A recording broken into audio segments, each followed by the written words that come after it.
भारत की जानिब से 5 अगस्त 2019 के गैर कानूनी ज़ेर कब्ज़ा कश्मीर की खसूसी हैसियत के खात्मे के गैर कानूनी और गैर आईनी इक़दाम और निहत्ते कश्मीरियों पर इंडिया के बढ़ते हुए इंसानी सोज़ मुज़ालम के खिलाफ मुल्क भर के दूसरे शहरों की तरह दुनिया भर में भी यौम इस्तिसाल कश्मीर मनाया गया। निहत्ते कश्मीरियों पर इंडियन फौज के बढ़ते हुए इंसानी सोज़ मुज़ालम और कत्लेआम के खिलाफ और कश्मीरियों से इज़हार यकजहती के लिए एहतजाजी रैली निकाली गई। रैली की क़यादत असिस्टेंट कमिश्नर दुनिया पर सैयद वसीम हसन ने की।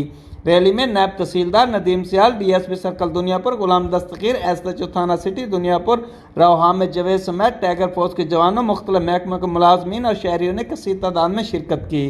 रैली के शुरका ने प्ले कार्ड्स और बैनर्स उठा रखे थे जिन पर कश्मीरियों से इज़हार यकजहती के नारे दाई थे। रैली के इख्तिताम पर कश्मीरियों से इज़हार यकजहती के लिए हाथों की जंजीर बनाई गई। कश्मीर की आज़ादी और मुल्क की सलामती के लिए दुआ की गई।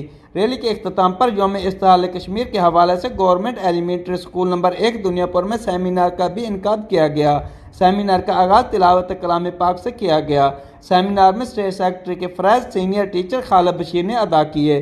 सेमिनार में असिस्टेंट कमिश्नर दुनिया पर सैयद वसीम हसन, नायब तहसीलदार Nadeem Sial, deputy district education officer Fayyaz Ahmed Sindhu, vice principal government boys high school Mohammad Mumtaz model समेत महकमा तलीम के अफसरान, उसातिज़ा, महकमा लाइफ स्टाक के मुलाजमीन, टाइगर फोर्स के जवानों और शहरियों ने कसीर तादाद में शिरकत की। सेमिनार में असिस्टेंट कमिश्नर दुनिया पर सैयद वसीम हसन व दीगर मुकर्रिरीन ने बैनुल अक़वामी इदारों, इंसानी हकूक़ की तंजीमों से मुतालबा करते हुए कहा कि निहत्ते कश्मीरियों पर इंसानियत सोज़ मुज़ालम और इंडियन बर्बरियत का सिलसिला फौरी तौर पर बंद कराया जाए और निहत्ते कश्मीरियों को आज़ादी का हक दिया जाए।